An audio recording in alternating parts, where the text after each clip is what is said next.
Chapter 13. All afternoon, Pong's throat seized up as if he'd swallowed a fishbone. The Sivapan family had followed Father Cham back to the temple to pay their respects. They sat before the old monk in the prayer hall, chatting and drinking chilled tea while Pong pretended to repair a bench just outside. As afraid as he was of being recognized, he had to figure out why they had come. He learned that Warden Sivapan was now the Chief Law Commissioner, a position that reported straight to the governor himself. "Orbs provide more than just light," said the commissioner, raising his cup to his lips. "When your villagers buy them, they'll help pay for police and hospitals and for officials who could ensure that the laws of the province are being obeyed."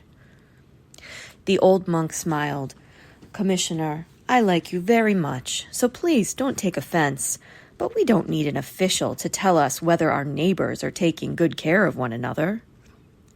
Commissioner Sivapan took a sip of tea and sloshed some on his shirt. His wife cringed and looked away. "Father Cham," he said, brushing the fabric dry, "your village is charming, but the law is the law. Fire is dangerous, and it's a danger you don't need. Everyone in the province uses orbs. I'm afraid I can't make an exception just for you." "Why not?" asked Father Cham innocently. "Well, because—" Commissioner Sivapan straightened his glasses. "Because then everyone will expect me to make exceptions for them." "What's wrong with that?" The commissioner fluttered his lips. "Because then law and order would completely break down." "I see," said Father Cham, nodding slowly. A pained look spread over his face. "It seems you take very good care of the laws in Chitana City." "That is my job," said the commissioner. "What could be more important?" Pong didn't hang around to hear the rest of their discussion. He swept the temple grounds, his palms sweating as he waited for the moment when one of the Sivapan family would come charging across the courtyard, finger pointed at him, shouting, "There he is, the one who escaped!" But incredibly, the family didn't recognize him. The entire afternoon passed without incident, and as evening approached, the Sivapans finally got into their carriage and left for the house where they were staying in the village. Pong was so relieved when they left that he felt dizzy. He needed to talk to Father Cham right away, but what would he say? Surely his teacher wouldn't have invited Commissioner Sivapan to the temple if he knew he used to be the warden of Namwan. Should Pong tell him? Or keep quiet and just try to hide until the family left? No, that wasn't going to work. He'd have to figure something else out. In the meantime, he needed to find out what the Sivapans were doing in Tanaburi and how long they were planning to stay. Pong found Father Cham in the prayer hall. He slipped off his sandals and walked up the steps, then paused, knowing he shouldn't disturb his teacher in the middle of his meditation. Without opening his eyes or turning his head, Father Cham smiled and said, "Ah, Pong, I'm glad you're here. I wanted to talk to you." The eels in Pong's stomach wriggled. "You did, Father?" Father Cham opened his eyes and leaned back in his chair. "Yes, come up." Pong walked farther into the hall and knelt in front of Father Cham. Had Commissioner Sivapan said something about him after all? He tried to act normal, but he couldn't stop sweating. Father Cham reached out to the shiny black set of drawers. He pulled out a white string and held it up for Pong. "I noticed you're about to lose one," he said, nodding at the dingy white bracelets around Pong's left wrist. "Let me replace it for you before it snaps." Pong sighed, relieved. "Yes, Father, thank you." He held out his wrist so the monk could tie on his bracelet. He stared down at the strings and thought about all the blessings that accompanied him over the years. May you sleep through the sound of snoring, and may you never spill hot tea on your friends. They were little blessings, funny sometimes. Small as they were, every single blessing the old monk had given him had come to pass. The villagers all had stories to tell about Father Cham's gift, about the wishes that came true. There was the fisherman who Father Cham had wished would never get a hole in his boat. When a sudden storm battered the other boats at the dock, his had been the only one spared. And what about the poor widow who had only one hen? Father Cham had told her, "May that bird always provide for you." 30 years later, the widow claimed the chicken still laid an egg every day. These stories were so well known to Pong that they felt as ordinary as the village itself. But maybe Father Cham's gift was less ordinary than he thought. Pong recalled the baby at the school. He remembered the blaze of light that only he had seen, the special cord tied to the baby's wrist, and what Father Cham had said just before he blessed her. The most vulnerable among us always deserve the greatest blessings. Pong's fingers trembled where they pressed together in prayer. He lowered his hands to his lap, and the next words he spoke slipped out before he could stop them. "How do you choose?" Father Cham raised one eyebrow. "Choose what?" Pong swallowed.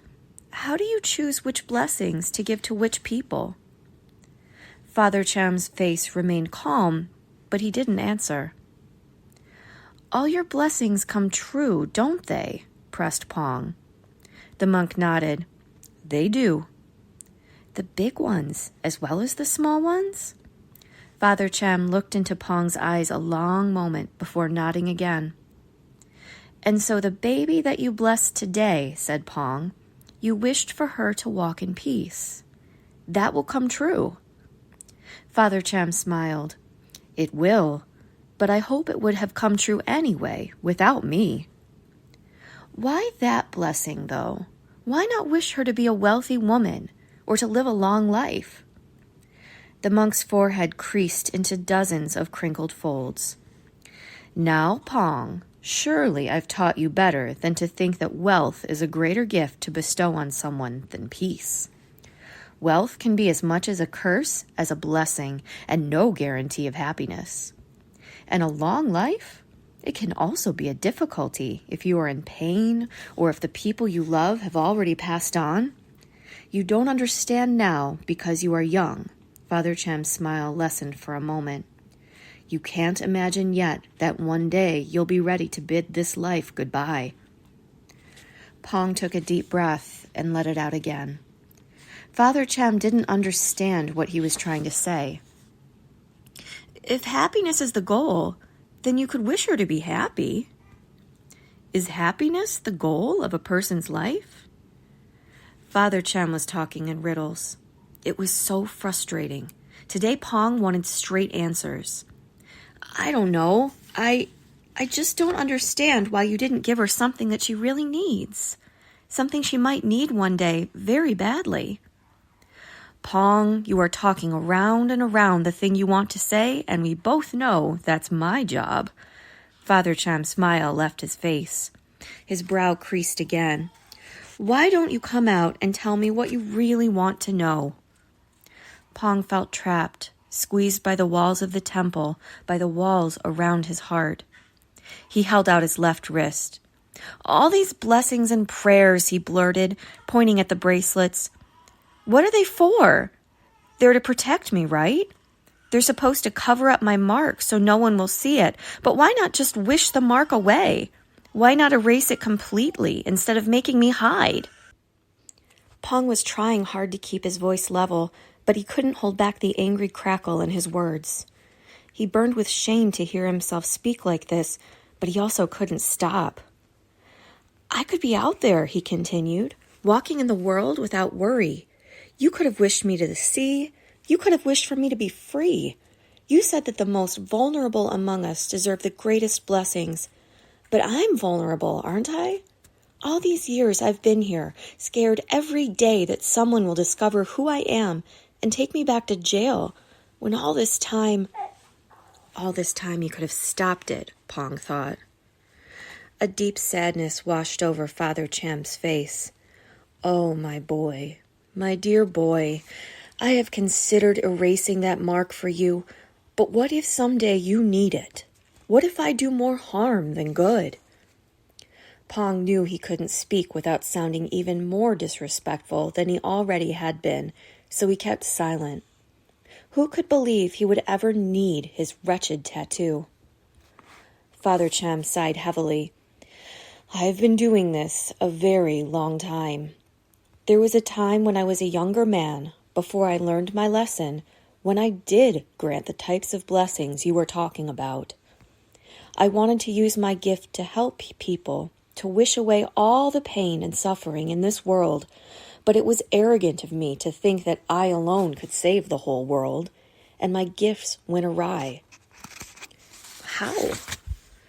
Father Chem looked out the open doorway. In ways that were more complicated and unexpected than you can imagine. I learned the hard way that it's not up to me to save people or force the world to bend to my desires, even if I have good intentions. That's not what my gift was for. Pong looked down at the carpet. More philosophy, more teaching. He was asking for something so small. Let Father Cham talk about saving the world some other time. Pong needed this now. When he looked up, the old monk had his eyes closed and his lips shut in a straight line. His brow was wrinkled and tense. Father Cham, said Pong, please, I'm begging you. We can finish this conversation another time, the monk whispered hoarsely. I must complete my meditation now. Father, I may not have another time. It's time to go, Pong, said Father Cham more sternly. The conversation was over. Pong's eyes filled with hot tears. He bowed low and left. Pong went straight to Father Yam's quarters. He knocked softly on the door, even though he knew that Yam was out. He swung open the door and stepped into the small room.